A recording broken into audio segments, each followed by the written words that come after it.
Hello and welcome to episode 10 of the All-Time Tag League, and more specifically, the All-Star Showdown episode, as it is the celebration of those men who have put their bodies on the line for the mere, what's it, not even been, 8 months? Because we missed all of September, basically, to have this show. So the past 8 months, of killing themselves, wrestling every weekend, as a man, I mean, over almost just under 1,000 matches. Unreal. As I cannot believe we're here for the All Star Showdown. As we're going to do a lot of the looking up of stuff as far as, how's our, top 100s looking, and kind of going through kind of the behind the scenes things before we actually run the show, which the show in itself is going to be incredible. The card is packed. Fucking packed. I can't wait to see how it goes.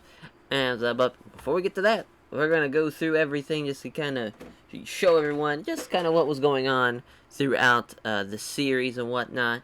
As we'll look at the top 100s page, as you see the events, we had a fucking 1897s. Couldn't break the 97 mark. We tried. We gave it our all, but we just could not break that 97. I just kind of want to see, as the worst show was a National League show, which no surprise there. Kind of see really the first 13 National League shows, 13, 11, 12, 6, 7, 5, 3. I mean, and there's an 8 in there as well.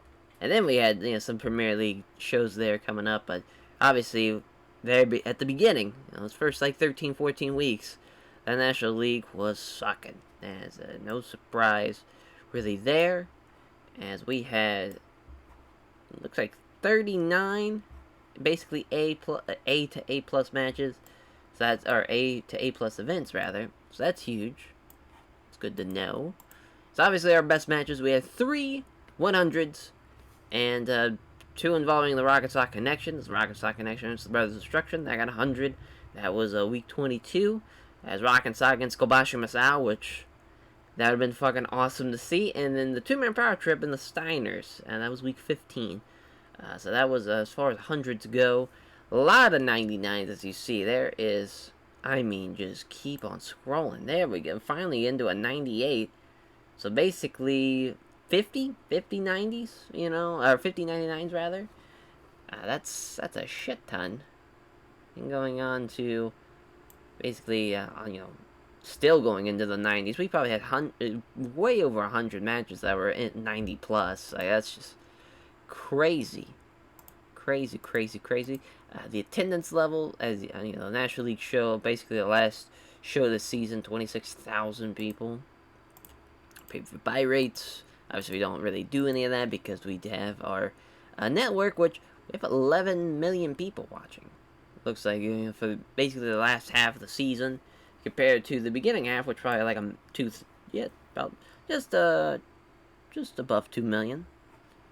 Yeah, for the early parts of some of those national leagues, the first ever show, 2 million rather, 2 million and some change there. As that's just kind of wild how much we grew from January to August.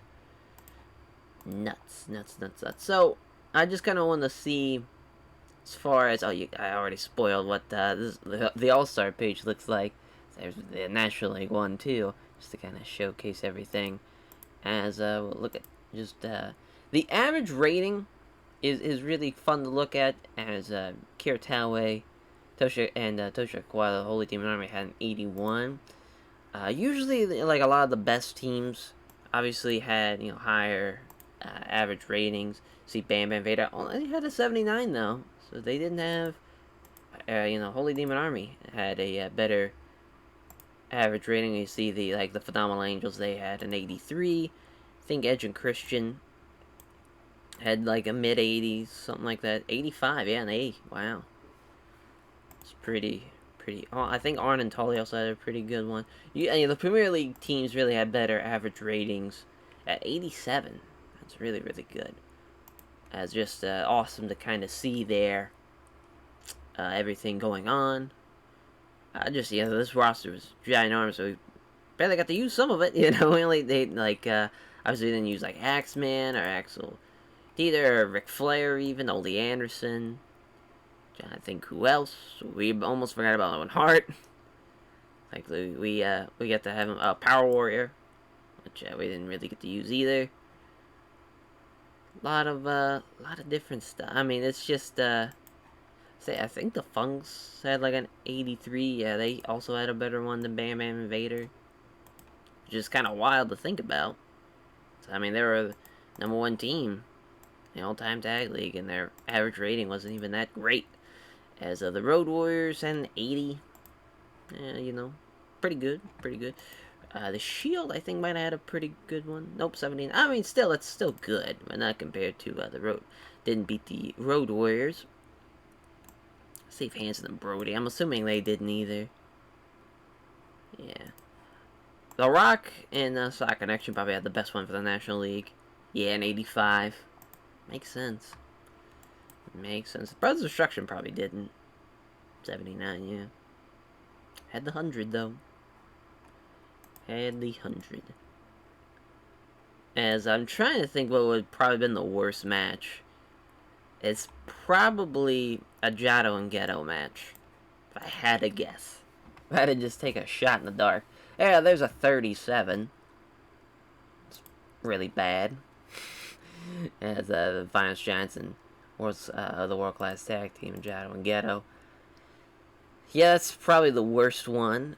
Trying to think, maybe the Midnight Express match. Probably Stan Lane. Let's see if they had a worse match than a 37. No.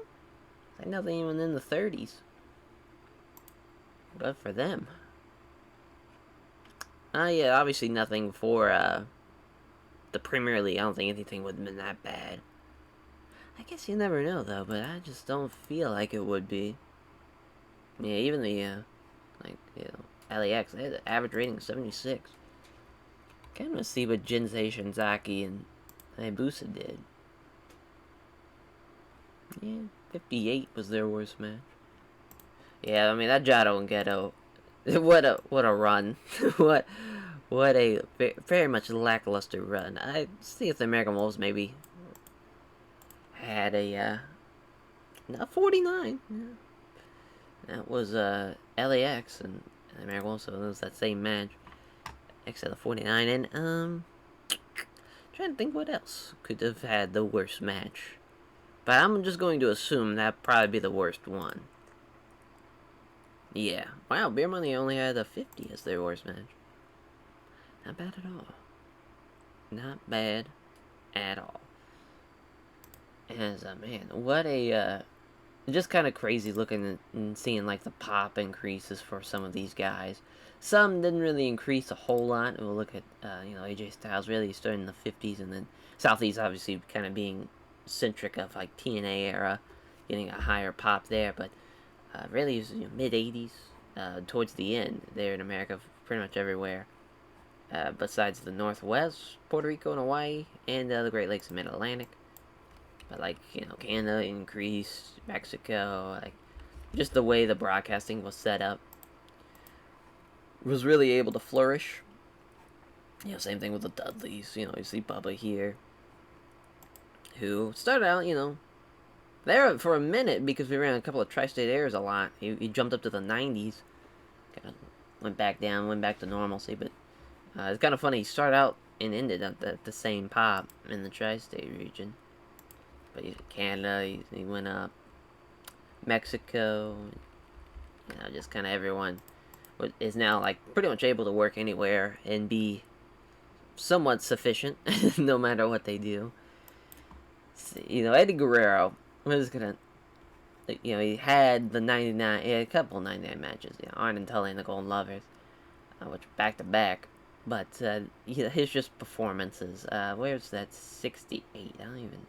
Oh, it's right here. Against LAX. LAX was having the worst matches with everybody in the 99. Right there. He did not make the All-Star team, which, you know, for the Premier League team, that is very tough not making the All-Star. But, you know, you could say the same thing for Shawn Michaels with the Rockers, who did not make the All-Star team for the Rockers, which, I mean, they finished 15 and 16. So, you know, two kind of similar boats there. But then 50 was their worst match, beer money. As yeah, just this has been quite the experiment. It's been a lot of fun to do. It's especially like in March. I didn't really think about like the March Madness effect of it, but it really was a lot. Very trying to have that same type of vein of that tournament and that just kind of the epic encounters of the upsets and whatnot. But yeah, gave it my shot. Give it my all rather. As see if we can if we need to upgrade. I doubt it. And don't really need to upgrade anything. We didn't really do any merchandise or anything. As that's at level 4 of 10. As I guess we could start an upgrade. We can just go ahead and like upgrade it. Not that it matters. It's not a huge deal. I would assume. Maybe maybe it helps us out a lot. But yeah, our money is just ridiculous. I mean, we spent a lot of money on upgrading a lot of shit there in that first month and signing everybody and whatnot. But once we got to that, I mean, you just see the profits. It's a lot. It's a lot. With poor Steve Austin. We'll bring up Steve Austin as he's someone that really just got fucked. I mean, if he doesn't leave Two-Man Power Trip, make the playoffs, and they'll probably make a deep run. But yeah, they are. Conan got sent to rehab. That's the last show, just because it was like, well, he's not going to be on the All-Star Showdown show, so might as well just get rid of him while we can. And Bob Eaton had a shattered knee, which they would have probably finished around the same place they finished, to be honest. I mean, obviously, Bobby and Dennis Condrey, they were doing like 60s, mid 60s. Bobby was kind of sometimes doing 70s, if I remember correctly, but just not enough in that National League. As we'll just look at the Jericho match. It's 62 there. Maybe he didn't. I thought he was getting a little. Yeah, I mean 50x. I guess he actually got worse throughout it, so maybe it wasn't. Yeah, maybe it was just kind of par for the course. But that was also when the National League was in the shitter too. So maybe if he's around when the National League turns the corner, maybe they finish a little better. And I guess you never really know. And so yeah, we are. That's kind of shows you where we're at. I think we start off in medium. Pretty sure. Yeah, we were. January, we were 75 kind of everywhere, just to kind of basic as like, that'd be a good little solid base for us. And yeah, now we're at the All-Star Showdown show, and it's right before the playoffs. We're basically at the hundreds for everything, thanks to, well, besides Tasmania. It's the well-known hardest place to book. If you ever want to make a challenge, do a local to global in Tasmania. That is a challenge I could respect. That would take so much time, so much effort to really get somewhere in Tasmania. I don't know why. I'm just looking at it, trying to see what else we can look at. Maybe we can look at the backstage stuff. As if it ever loads, probably has a lot of shit to load.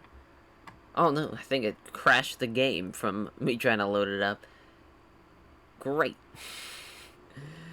Just there it is. There's a lot of red. A good bit. As I think also too this, I wouldn't blame it on a lot of guys being negative influences. I think also it's a combination of a lot of these guys are converted from game to game, so maybe their stuff doesn't equal up to anything. But yeah, I mean just the relationships, just because of all what had happened with botches and fucking doing with clicks and whatnot, and you see even like Shelton or Kevin Steen had tension, Falter Big E had tension, Triple H hated everybody. Some of those they kind of already hate thanks to their reputation with each other, so that also didn't help matters at all. Just a lot to deal with, which a lot of those you see is kind of the National League guys. Benoit Malenko kind of got. Man, everybody hates Dean Malenko, and that was wild. That was a lot of Dean Malenko. Ric Flair, obviously, those were already preset things. Same thing with a lot of those, and some of these as well. Some of the positive ones. A lot of them are preset things. I love how Marty Jannetty's a mildly positive influence. I wouldn't say that, but that's just me, though. I guess I'm a bad judge of character. Transport is all paid for, whatnot.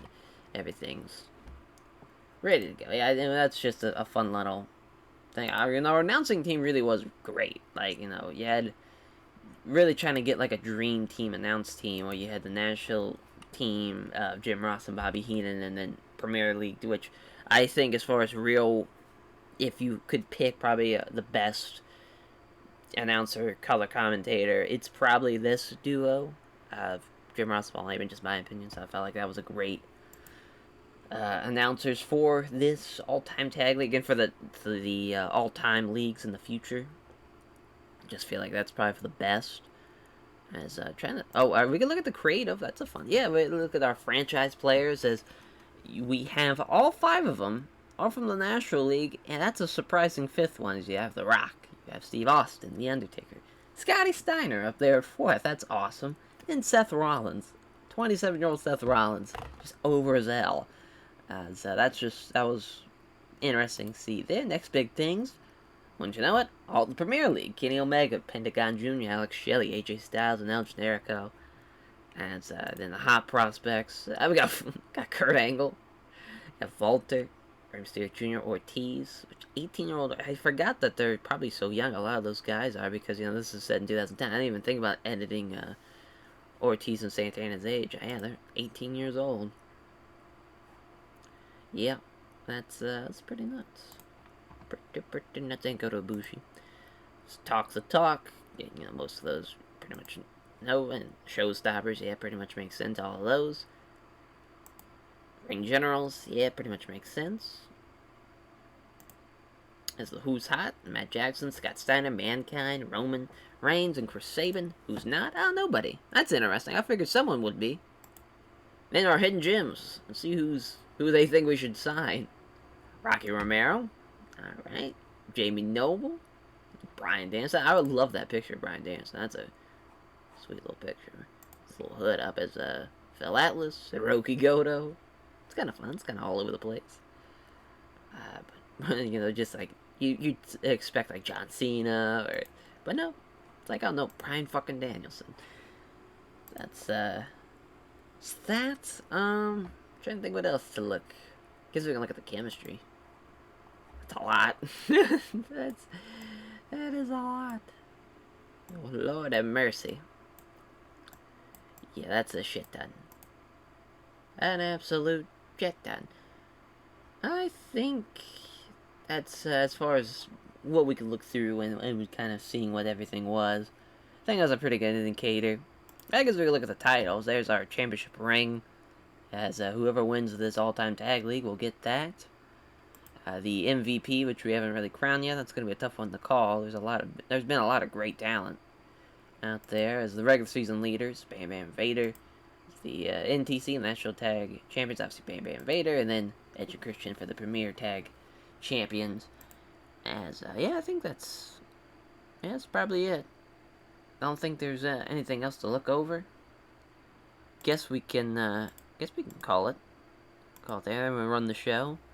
Oh, the economy and wrestling industry's falling. I guess we can look at this. Yeah, everything's kind of falling. Oh, no. Rising for the British Isles. Japan's rising in the wrestling industry. Europe's kind of, As Australia's kind of, And then India is, it's so fun that, I've had a series now in TEW here.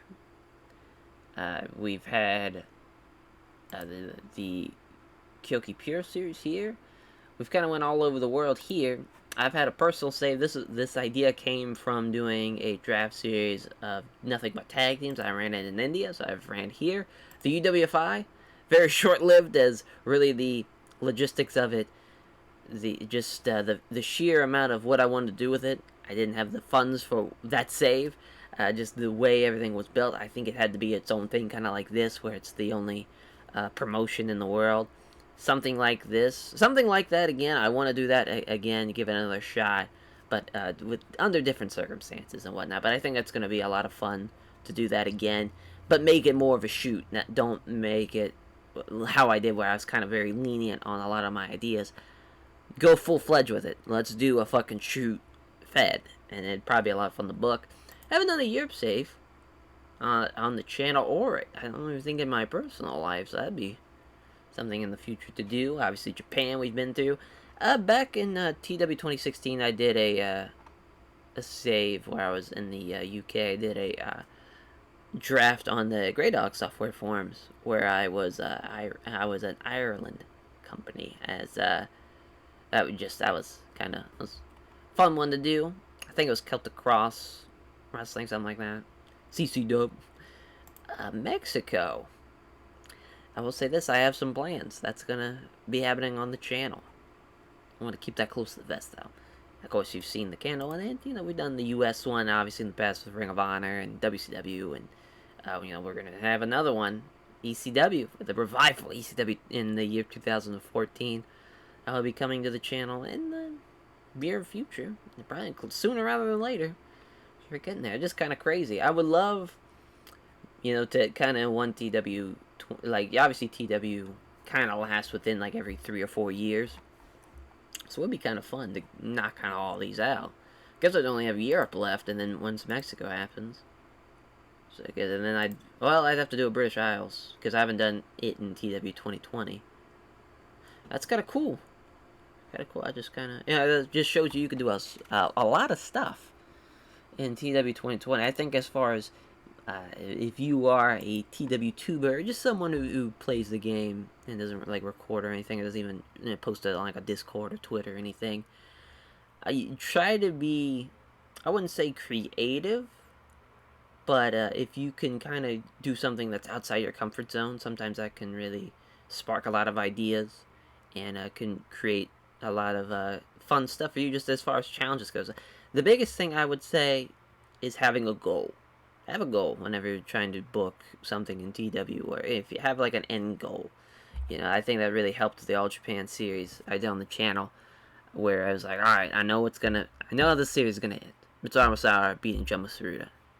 I had to book, 3 or 4 years to get to that point, but we got there, and that's the big thing really, is having an end goal. Because sometimes you can kind of run yourself, staggered when you're just kind of like, I really have no idea what I'm doing. I'm burnt out already, and I've booked like 4 shows.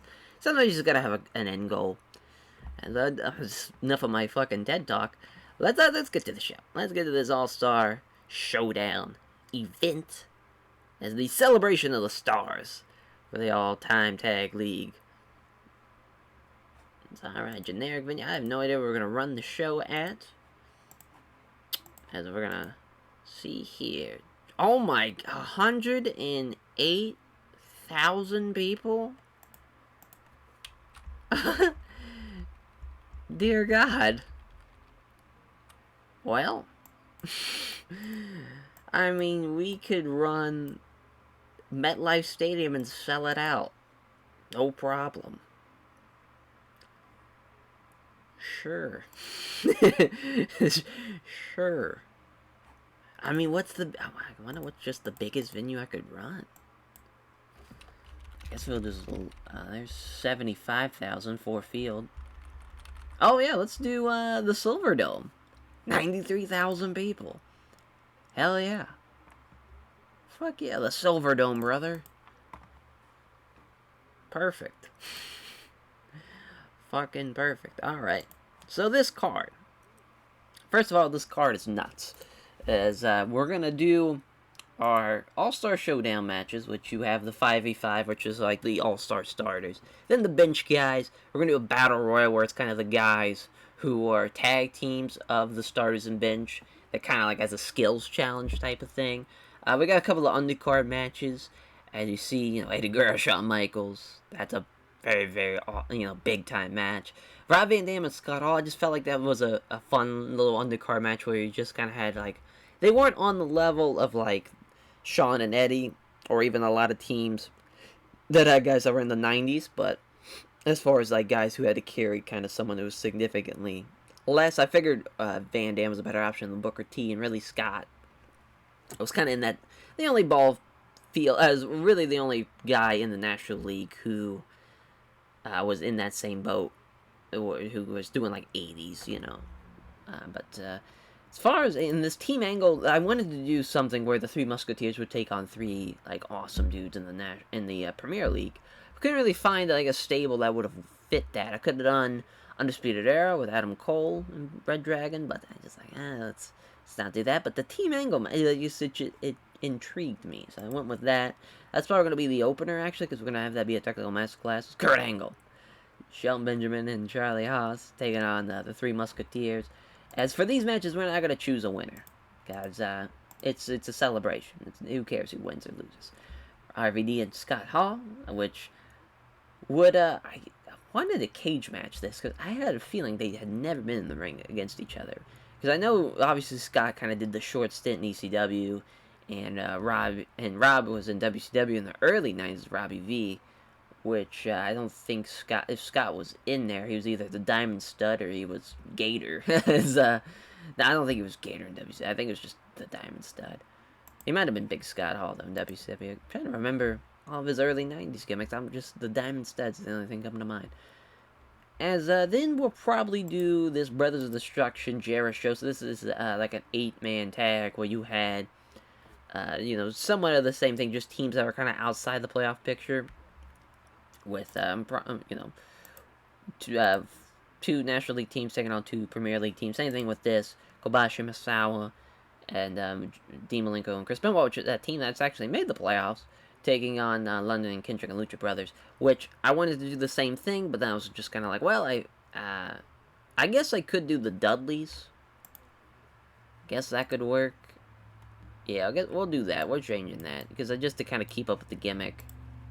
I guess the Bucks have made the playoffs though, so I guess it's it's fuck it. let's let's just back out of it. Stick with what my original plan was. Thinking too much about this. It's just supposed to be fun. That'd be just a fun ass match. Obviously this match, Eddie Guerrero and Shawn Michaels, they'll probably kill it. And then the Battle Royal, the Skills Challenge, which you see a lot of the guys who you'll be seeing in the All-Star games. As, got Towie, Bruiser Brody, Chris Hero, Chris Sabin, Christian, Christopher Daniels, David Boy Smith, El Generico, Kota Ibushi, Mankind, Matt Hardy, Rick Steiner, Road Warrior Hawk, Terry Gordy, and Tully Blanchard. As, it'll be interesting to see who wins that. Then, obviously, the bench, 5v5. Which for your All-Stars, your backups of the All-Stars, your 6 to 10, you have for the National League, Tosha Kawada, Triple H, Bam Bam Bigelow, Seth Rollins, and Dr. Death Steve Williams. And for the Premier League, Jeff Hardy, Alex Shelley, Dynamite Kid, that's what David White, Kevin Steen, and Bret Hart. As a lot of those guys kind of have the same type of, obviously teams that have made the playoffs. There's a couple who are just standouts and kind of try to carry their team to greater glory and how to wrestle, handicap-wise. But throwing Dynamite Kid in there, I felt like he really deserved it. Bret Hart, obviously, was a hell of a talent and tried to carry Jim Neidhart to glory. I do say it's the same thing for Seth Rollins. Once Roman started finally getting some great getting some great ratings in, Jesus Christ. Seth Rollins was, they were starting to get some wins too, and he was really showing out his performance. It's obviously, being the fifth guy on the franchise players list, probably should have put him as a National League All-Star, but, I chose not to. As, that was maybe my bad. Maybe, Seth Rollins got stubbed, as, we got the National League starters, the Premier League starters, which I felt like all 5 of these, all 10 of these men, I used 5 for each side, really felt like they deserved that starting spot. Obviously, Vader, the best tag team, Bam Bam and Vader, the best tag team in the all-time tag league. You had to have a starter from them, and I felt like he was the better of the two. Road Warrior Animal, which for a long time, he was killing it with Hawk. He was getting 90s, 96s, 98s, sometimes even 100s. Rock, he was pretty much basically averaging 100. Stan Hansen, another guy who was doing really great stuff with Bruiser Brody once the National League started getting rocking and rolling. And you got Scotty Steiner there. Obviously, Scott Was doing. He's with the fourth best franchise. Is the fourth guy on the franchise players list. Definitely deserves to be on here. In the Premier League, you have Claudio Castagnoli representing Kings of Wrestling, Kenny Omega, the Golden Lovers, Arn Anderson, Four Horsemen, Arn Tully, AJ Styles of the Phenomenal Angels, and Edge for Edge and Christian. Basically, a lot of these, all five of those men, weirdly enough, kind of had better or the significantly better of the counterparts. Claudio was always better than Chris Hero. Kenny Omega was usually always better than Kota Ibushi. Arn Anderson usually significantly better than Tully Blanchard. Same thing for AJ Styles and Edge. So it was kind of the same thing with. You look at the kind of the All-Star side of the National League. For the starters, Roy Animal was usually significantly better than Hawk, and same thing with Scotty, with Rick. Rock and Mankind were similar, same thing with Vader, and then once Stan Hansen there for a hot minute was, usually with Bruiser Brody, but then they started getting closer and closer. But, this should be a hell of a card. We're just right at the point there, so we're going to swap. Have that be that. This was going swap, and that's a swap as well. This is just really a celebration. This is a celebration more than anything. We do have to have a steal the show match, which I guess we're gonna have. We might have to add an extra match now. Looking at this, so we're gonna have that be steal the show. As I guess we can give this a little bit more time. Give it 25 minutes, and we'll give that 30 minutes as well. So just to round it out. Cool. All right, let's run the show at the fucking Silver Dome. See if we sell out 93,000 people as the opener. The Team Angle Three Musketeers matchup as Kurt Angle, Shelton Benjamin, Charlie Haas beat the Three Musketeers. Shinya Hashimoto, Kaiji Muto, and Masahiro Chono's Kurt Angle tapping out Shinya Hashimoto. Yeah, Shinya Hashimoto was just not ready. He was not ready for this whatsoever. Obviously being on the, waiting for someone to get injured to hop in and join the fray, but no one got injured for Masahiro Chono or Kaiji Muto, so just kind of waiting in the wing. But it was not his way. As Kurt Angle outperformed Charlie Haas, but he was not going to outperform Shelton Benjamin. I figured he wouldn't. Just with Shelton, the way he's been working, the way he's been getting after it, he's been a fucking problem.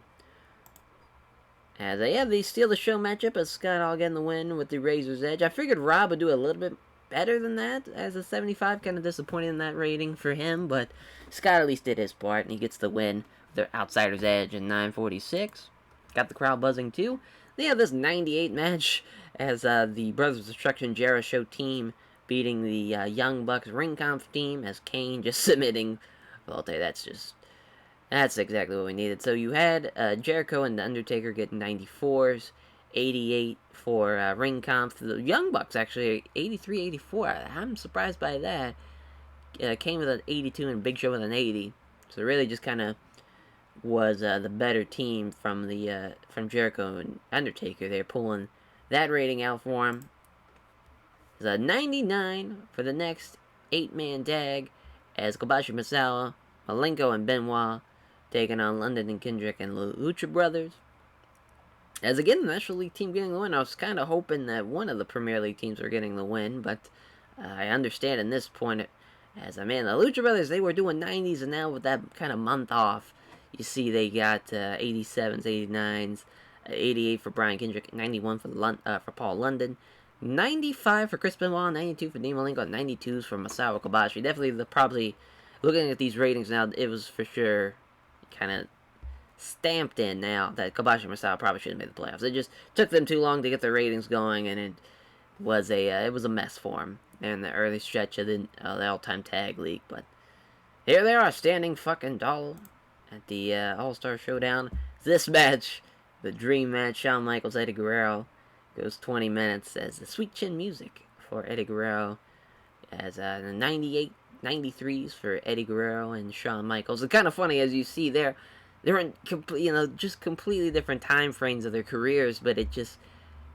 still would have been even awesome in this setting. Like if you would have dropped the Rockers, get a time machine, have the Rockers and Los Gregos Locos just drop them off and have a match. It'd probably be a fucking amazing match for tag team wrestling, especially depending on what time you kind of drop them in. If you drop Los Gringos Locos in the late '80s and you drop the Rockers somehow, put them in the Rockers time frame, put them in the '90s, probably would have been nuts. Just would have been nuts to see that.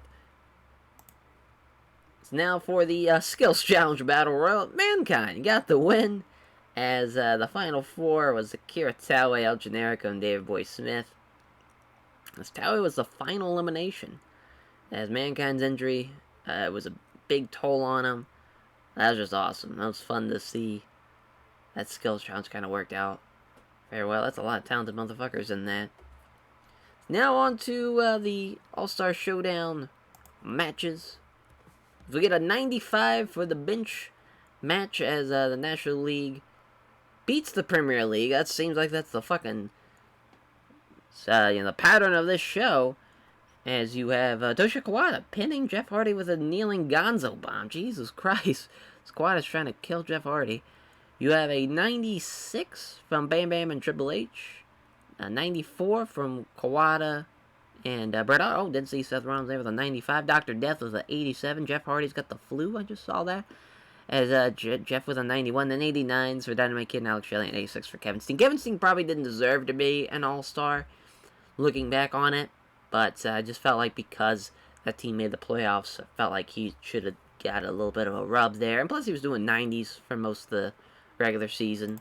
Just here in that match, kind of dropped down by the wayside. As 100, hey, there we go. I have another 100 to the list. As the National League, again, getting the win, as the National League beating the Premier League team, as The Rock pinning AJ Styles with the Rock Bottom. Talk about a fucking crazy... I would say that, though. I mean, it would be awesome to see AJ Styles in the same ring with the Rock, but Rock would just fucking tower over him at the same time. It probably would be an idea where it's like, wow, that would probably be cool. AJ could do a lot of crazy shit, like, selling-wise. But honestly, you had them in the same ring, it probably would have... Like, you would have, kind of would have expected Rock to, like, murder him in, like, 3 minutes, maybe. I don't... That's a tough one to really call. But, man, it looked like the Premier League got fucking hosed. So I see a bunch of 90s there. I don't see a single 80 when compared to the National League there. So you had Rock was the best guy with a 97. 94 for Stan Hansen. 95 for Vader. 87 for Road Warrior Animal. 88 for Steiner. A 93 for Edge and Kenny Omega, the Canada Boys. Killing the 92s for AJ, Arn Anderson, and Claudio. Yeah, that definitely should have been a Premier League win, but hell of 100 though, and a hell of a main event for this 93,000 odd fucking fans here for the Silver Dome, for this all-star fucking showdown, and it's our best show ever. How fun. Awesome. Just breaking fucking our own records. Awesome stuff. As that will do it for the All-Star Showdown episode, and now on to the playoffs. It's time for the playoffs to see which team out of those 16 teams will walk out as the all-time Tag League champion. Exciting times are ahead for the all-time Tag League, as we will catch you guys next time for what it's probably going to be. The schedule is probably going to go like this. Episode 11 is probably going to be basically all of the playoffs but the final show, because I'm going to make the final show kind of like a big deal. It is going to be the idea behind it, and that'll be the final episode of the all-time Tag League. Or at least our first season of doing the all-time Tag League, as it will now go to, we'll take a break. We'll talk about that all in the future, as, we'll run the, basically all the playoffs but the finals in our next episodes. Take care, everyone.